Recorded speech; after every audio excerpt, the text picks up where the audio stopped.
Assalamualaikum warahmatullahi wabarakatuh. Waalaikumsalam warahmatullahi wabarakatuh. Selamat sore teman-teman, Mas Mbak. Selamat. Gimana kabarnya, sehat semua? Sehat. Oke, kita ketemu lagi dengan mata kuliah masalah bagi bisnis ya teman-teman semua. Di pertemuan ke-8. Jadi kalau sebelumnya itu kita di materi minggu lalu kita bahas mengenai produk life cycle ya, atau daur hidup produk. Ada yang masih ingat materi tentang minggu lalu itu kayak tentang apa aja? Tahapan Dari suatu produk dipasarkan hingga hilang. Oke, ya jadi ternyata ya produk itu memiliki siklus ya. Misalkan kayak mau hidup ya ada siklusnya. Mulai dia pertama kali muncul sampai dia berkembang, banyak diminati oleh pasar atau mengalami puncak penjualan paling tinggi. Tapi nanti ada fase ketika konsumen itu merasa jenuh terhadap produk tersebut, Mas Mbak semua teman-teman. Jadi nanti dia penjualan cenderung menurun ya. Bahkan mungkin kalau nggak diantisipasi dengan inovasi produk yang baru, itu mungkin bisa tumbang atau produk itu menjadi hilang. Mungkin banyak itu terjadi kasus-kasus seperti itu. Kalau yang mungkin teman-teman kemarin di tempat kita muncul yang namanya produk desa, itu kan awal munculnya itu banyak banget. Jadi hampir setiap tepi jalan ada outlet desa, itu artinya itu panjang teman-teman. Jadi tapi yang sekarang terjadi mungkin secara apa ya, seleranya mungkin udah berubah lagi. Maka kalau kita lihat sudah lumayan sepi untuk outlet di desa yang ada di pinggir jalan. Oke, kita lanjut untuk materi hari ini. Jadi di hari ini kita akan coba membahas mengenai brand positioning. Jadi kalau misalnya kita bahas kaitannya dengan merek ya, nanti kita coba macam-macam kita bahas. Tapi sebelum itu coba saya sampaikan pada mata kuliah masalah lagi bisnis ada beberapa indikator. Yang pertama itu kaitannya dengan capaian pembelajaran lulusan. Ini diharapkan mahasiswa ini mampu menganalisis potensi pasar, merencanakan, menginisiasi dan juga mengelola bisnis beserta risikonya berbasis pada sistem pertanian tropis, berwawasan lingkungan, berkelanjutan dan juga terpadu. Lalu ada indikator yang kedua kaitan dengan capaian belajar mata kuliah atau CPMK. Ini mahasiswa mampu memiliki pemikiran yang logis, kritis, sistematis dan inovatif dalam pengembangan sistem pemasaran agribisnis.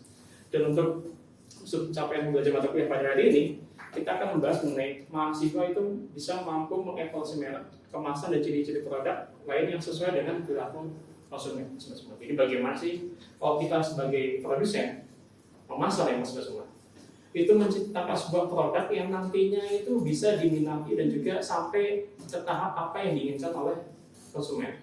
Jadi sekarang itu karena hampir semua kecuali monopoli ya, hampir semuanya itu produk itu kalau kompetitor itu banyak, mulai dari instan, minuman kemasan, apalagi eranya kita itu mungkin karena generasi teman-teman sini sudah familiar dengan produk yang namanya produk instan. Nah ini makin banyak berkembang produk-produk yang secara kompetitornya itu di pasaran itu banyak. Nah pada hari ini kita akan bahas mengenai apa sih itu definisi branding ya, positioning dan juga pentingnya brand positioning. Nah kalau kita lihat ada dua yang kita anggap brand ya, Aqua dan juga Indomie. Apa yang ada di pikiran teman-teman? Air. Selain itu? Tapi kalau kita lihat dari brand ini, kira-kira gimana teman-teman? Instan. Kayak gitu lah. Teman-teman ada nggak yang mungkin ketika haus datang ke warung beli Aqua, sampai nyata dikasih itu bukan Aqua? Iya. Tetap dibeli nggak? Tetap. Padahal udah beli Aqua. Aqua gelas, Aqua botol, tapi yang ditawarkan sama penjualnya itu mungkin fit, mineral atau yang lainnya. Tapi pada di awal tuh kita belinya pengennya sih Aqua. Tapi ya mungkin sama-sama yang kemasan dan kita butuhkan haus ya tetap kita beli. Tapi yang kita perlu garis bawahi adalah ternyata ini salah satu contoh di mana merek ya branding perusahaan ini berhasil. Ibaratnya kalau misalkan tahap akhir itu kan branding itu merek itu kan masuk ke dalam pikiran konsumen. Jadi apapun minumnya ya kita mau beli apa, bilang aku lah. Padahal konsepnya itu yang ditawari bukan aku juga kita tetap beli. Begitu juga Indomie, mau rebus atau goreng ya kita sebutnya dengan Indomie. Bahkan kalau kita lihat ada beberapa daerah malah Honda itu juga salah satu yang memiliki branding kuat, teman-teman mas semua. Ada satu daerah yang masih sampai sekarang itu menyebut motor itu dengan nama Honda. Mau apa, mau itu Yamaha, Kawasaki, tapi disebutnya dengan Honda. Bawa Honda nggak sekarang? Bawa. Ternyata motor Vespa misalkan. Itu di daerah beberapa daerah masih ada, teman-teman. Itu salah satu kelebihan dari branding yang melekat di masyarakat. Nah, kalau misalkan teman-teman tangkap ya, brand itu apa aja sih mas, teman-teman, mas Mbak? Identitas. Apa lagi? Ciri khas. Apa lagi? Ada lagi? Oke, coba kita lihat ya. Nyata brand itu instrumennya banyak banget. Jenis itu banyak banget. Yang paling umum mungkin nama, mas semua. Brand name ya. Lalu mungkin ada orang yang percaya diri dengan nama aja, ditambah dengan slogan, teman-teman. Atau ada karakter. Jadi ya, karena ini kalau kita bicara persaingan tadi yang cukup ketat, maka apa ya, unsur pembeda produk kita dengan produk lain itu perlu banget kita informasikan kepada konsumen kita. Lalu ada juga yang dimasukkan simbol. Nah ini mungkin yang banyak juga ya. Jadi ada instrumen logo di setiap merek dan juga branding. Nah ini mungkin yang terakhir tambahan internet address. Jadi ya bagaimana informasi-informasi lainnya, mungkin pembelian dan juga layanan pasca pembelian, misalkan ada yang model layanan konsumen itu bisa nanti melalui media internet. Jadi intinya adalah banyak sekali yang membentuk brand sebuah produk. Tapi mungkin yang paling umum adalah yang sering kita lihat adalah mungkin dari nama, logo dan juga slogan. Yang paling umumnya kita temui di pasaran. Nah kalau kita secara umum kita definisikan ya, atau manfaat dari merek ya. Jadi tadi yang paling sebelumnya ya, jadi yang paling dominan di antara brand ini mungkin yang paling bentuk adalah merek ya, atau brand name. Jadi bisa kita lihat ada manfaat dari merek itu sendiri, ada membantu konsumen mendapatkan informasi dan dapat menentukan produk yang baik dan produk yang kurang baik. Merek memudahkan konsumen dalam menemukan produk yang diinginkannya. Coba bayangkan, teman-teman ya, kalau kita lihat kan di pasar itu nggak semuanya produk ya, khusus produk agribisnis ya, itu memiliki branding atau merek. Apalagi kalau skalanya itu UMKM. Ya, kayak misalnya di rumah itu ada ranting, keripik pisang, yang skala UMKM itu mungkin banyak yang nggak memiliki branding. Kan masalahnya gini, saya beli di pasar misalkan lanting, kok lantingnya enak, rasanya itu mungkin rasanya yang baru, mungkin rasa strawberry lah katakan. Saya tuh pengen beli lagi, pas ke pasar, kok besoknya beda. Ya kan kalau misalkan nggak ada merek, kita bingung. Kemarin tuh lantingnya enak tuh yang mana ya, kan kita nggak tahu, teman-teman. Maka ketika di identitas merek, ketika nanti kita melakukan repeat order atau pembelian kembali, itu relatif lebih mudah dibandingkan produk tersebut tanpa identitas atau merek. Lalu merek dapat menjadi bagian dan juga menjadi media aktualisasi dari konsumen. Nah yang berikutnya, unsur merek yang diharapkan itu dapat diingat, bermakna, disukai, dapat diubah, dapat diadaptasikan dan juga dapat dilindungi. Karena kalau misalkan kita lihat yang paling mudah, kalau teman-teman lihat branding atau merek itu baik kan ya mungkin yang paling familiar paling mudah diingat. Karena kalau kita lihat ya konsumen itu kan nggak semuanya yang mudah, yang secara daya ingat mungkin lebih lebih tajam ya, lebih lama ya. Mungkin kita pikirkan juga konsumen kita itu mungkin ada juga yang lansia atau orang tua yang secara daya ingat mungkin daya pengucapan dan apanya itu mungkin terbatas. Maka yang paling penting adalah pertama dapat diingat. Lalu ya tentunya pasti ada bermakna dan disukai, dapat diubah, dapat diadaptasikan dan juga dapat dilindungi. Dilindungi ini maksudnya gini. Kalau era sekarang itu mungkin teman-teman pernah lihat kasusnya ya. Antara merek itu ada yang saling merek itu sengketa. Ada si A, ini merek udah saya patenkan, misalnya saya awal itu saya bikin. Ada pihak satunya lagi yang bilang enggak, itu merek saya bikin. Nah itu sering terjadi. karena mungkin branding atau merek tersebut sudah melekat di masyarakat dan ada dua kepentingan ya yang merebutkan satu jenis branding dan juga merek. Jadi harapan bisa dilindungi. Nah kalau kita lihat lagi brand merek itu mas mbak semua itu ada macam-macam jenisnya. Pertama itu ada manufacturer branding. Yang di sini kita lihat adalah branding yang berasal dari merek perusahaan. Jadi merek yang dimiliki oleh suatu perusahaan yang memproduksi produk atau juga jasa, ya, contohnya kayak obat lampu, software dan sebagainya. Jadi murni dari satu tampilan saja. Lalu ada private brand atau merek pribadi. Ini contohnya adalah merek yang dimiliki oleh distributor atau pedagang dari produk atau juga jasa seperti supermarket, Giant yang menjual kapas merek Giant. Jadi kalau di supermarket besar teman-teman semua, nah ya mungkin Giant udah nggak ada ya. Kalau misalkan kayak di hipermarket semua, hipermarket itu banyak produk-produk mungkin dia bermitra dengan UKM. Jadi dia memperbolehkan produk itu masuk ke hipermarket, tapi dengan catatan harus di branding dengan hipermarket tersebut. Jadi kalau teman-teman main ke hipermarket, supermarket besar, itu mungkin banyak produk-produk yang di branding oleh minimarket tersebut. Entah itu mie instan, entah itu air kemasan. Ya contohnya kayak minuman Indomaret, Alfamart ya. Sekarang kan di Indomaret Alfamart sudah punya merek sendiri untuk kemasannya. Nah itu juga sama semua. Jadi itu salah satu jenis private branding. Lalu ada individual branding.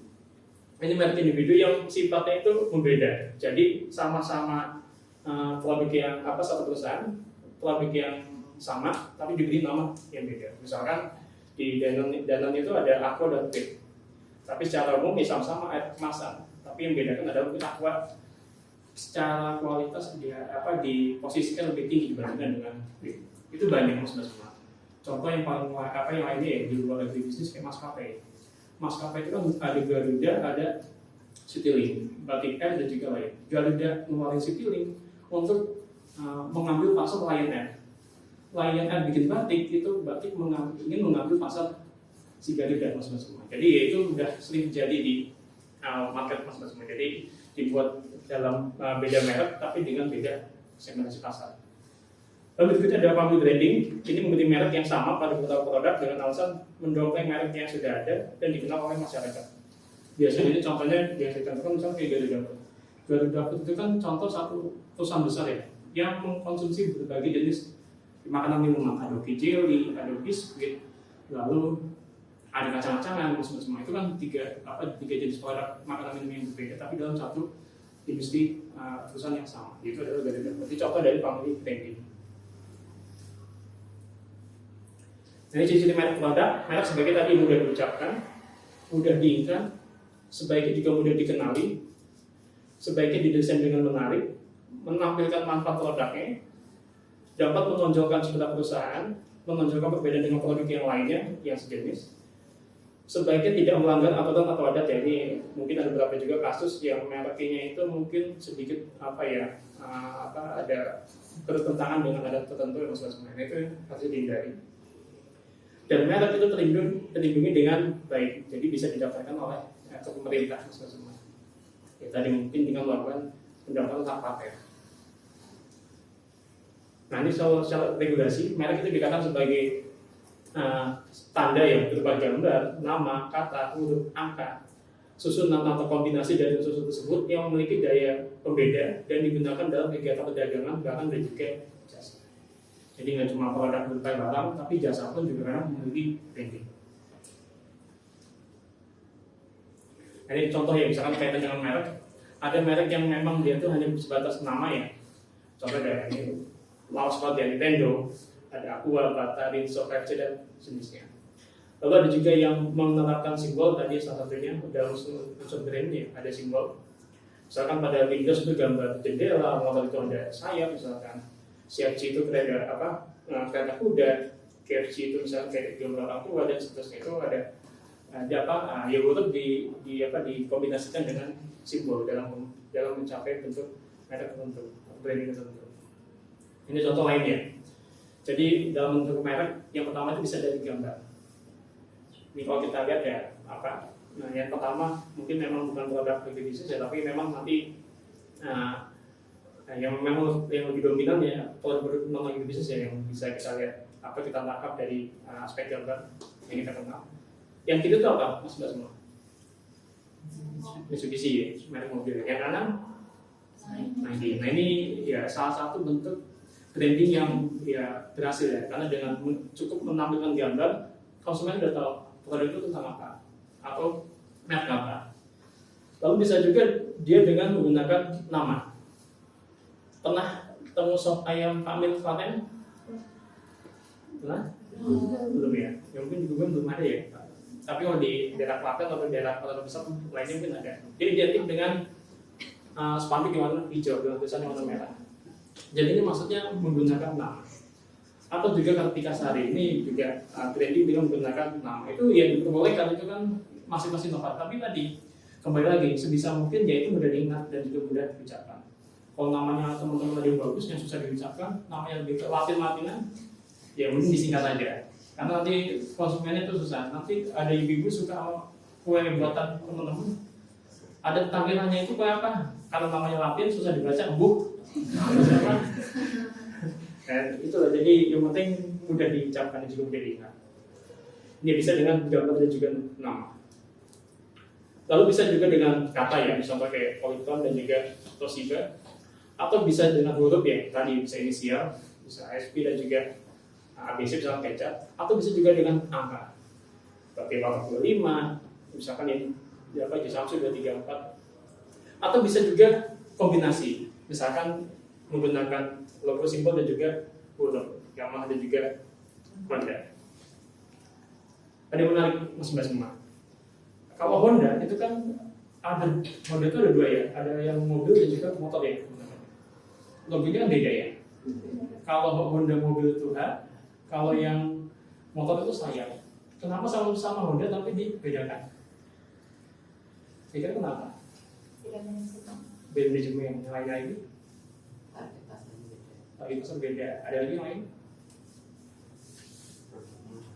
Beda. Oke. Jadi gini teman-teman. Karena masing-masing itu tadi punya cita dan juga branding yang kuat. Motor terkenal bagus juga, mobil pun juga terkenal bagus juga. Kenapa dibedakan? Karena nanti ketika ada mungkin ketidaksesuaian produk atau produk yang mungkin pernah disukai atau trending jelek, itu nggak selalu berkaitan. Contoh gini, yang belakangan kan motor itu identik dengan isunya itu kan rangkanya kurang bagus. Maka ketika ada isu contohnya di motor Honda rangkanya kurang bagus misalkan, kan nggak mungkin berkaitan dengan rangkanya si mobil mas semua. Oh nggak ada bilang, nggak ada yang beranggapan bahwa rangka mobil juga keropos belakang kurang bagus, kan enggak. Dia hanya terfokus sama merek si motornya aja mas. Jadi dia nggak mau atau terbatas oleh satu produk aja. Jadi itu salah satunya. Jadi karena apa yang dijual mungkin salah satunya tadi otomotif, sama-sama otomotif dan juga sama-sama mesin mas. Jadi misalkan Honda itu yang transmisinya mungkin dianggap kurang baik, apakah motor metiknya Honda itu kurang baik itu kan belum tentu juga mas. Karena tadi ada pembeda di antara dua produk ini. Nah, coba kalau Yamaha itu kan selain motor ada apa lagi produknya? Alat musiknya. Tapi kenapa kok alat musik juga sama, pakai 3 kartu juga? Saya kira kenapa bisa sama beda kasus sama Honda? Kenapa? Enggak dibedakan kenapa?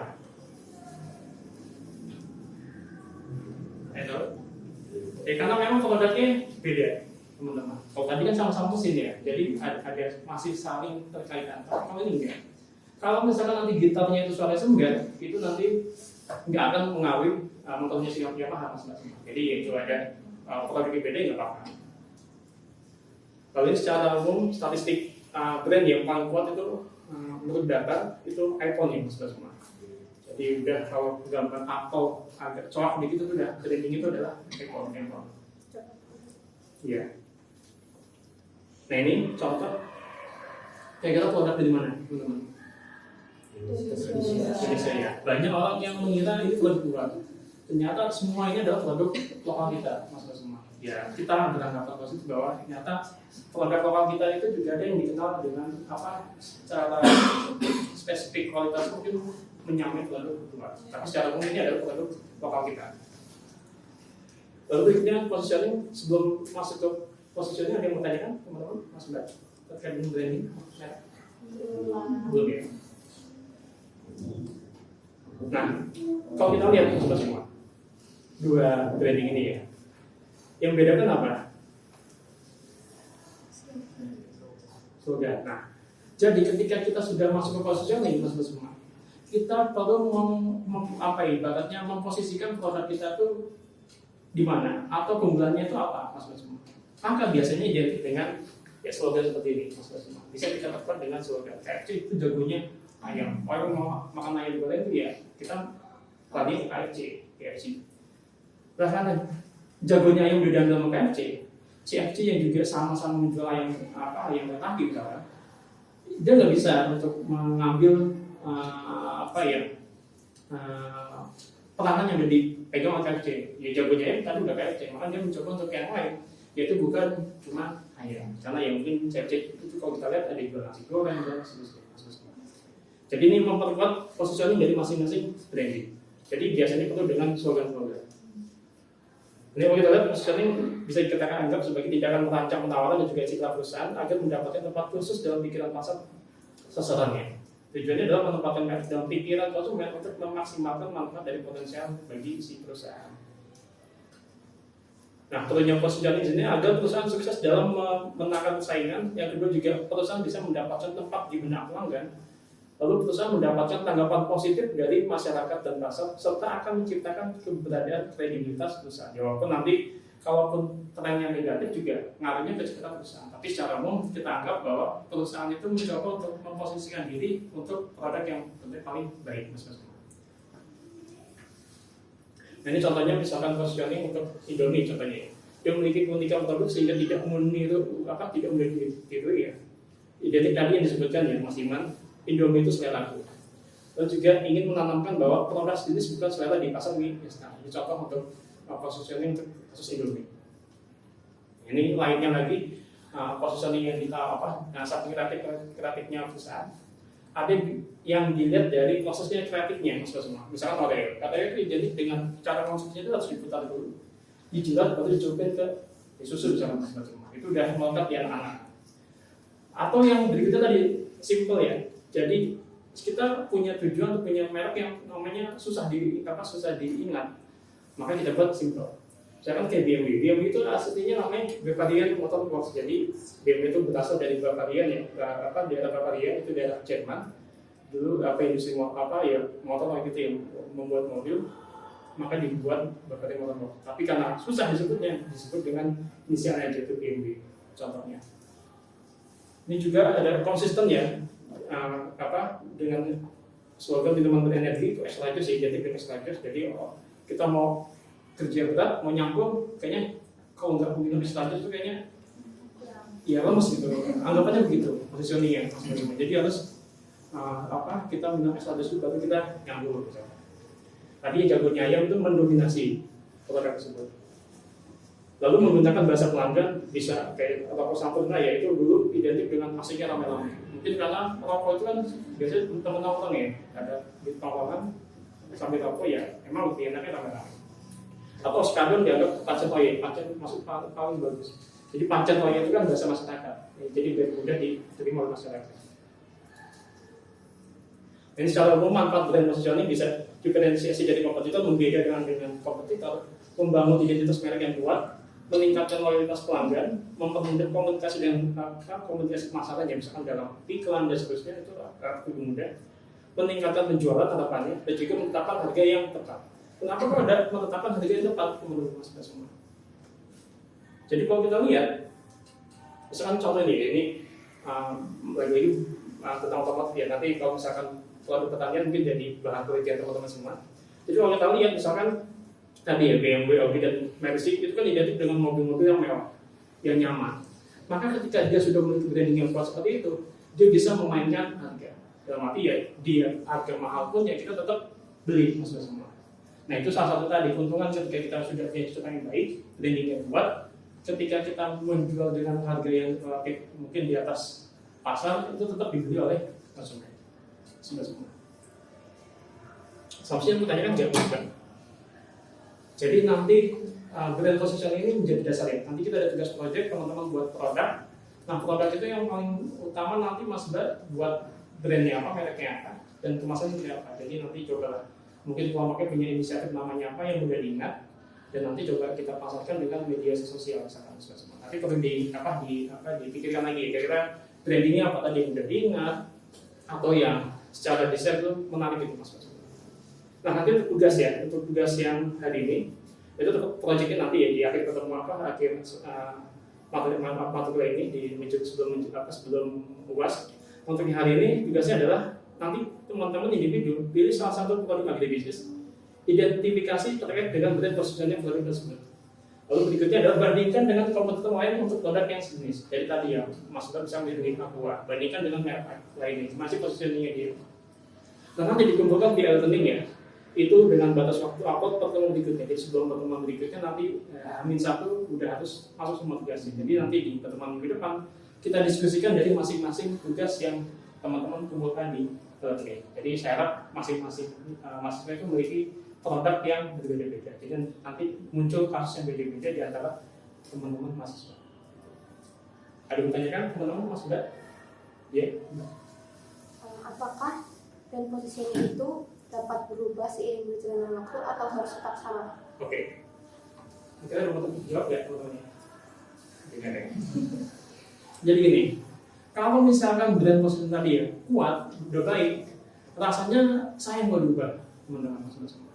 Kalau diubah, biasanya ya kalau misalkan citra itu mulai menurun, atau dia itu udah mungkin di masyarakat itu udah negatif, itu perlu yang namanya inovasi. Atau juga kadang-kadang ganti manajemen semua. Jadi biasanya kalau ganti manajemen, ganti visi misi dan lain-lain, dia mencoba untuk memberikan suasana baru dengan branding mungkin yang baru semua.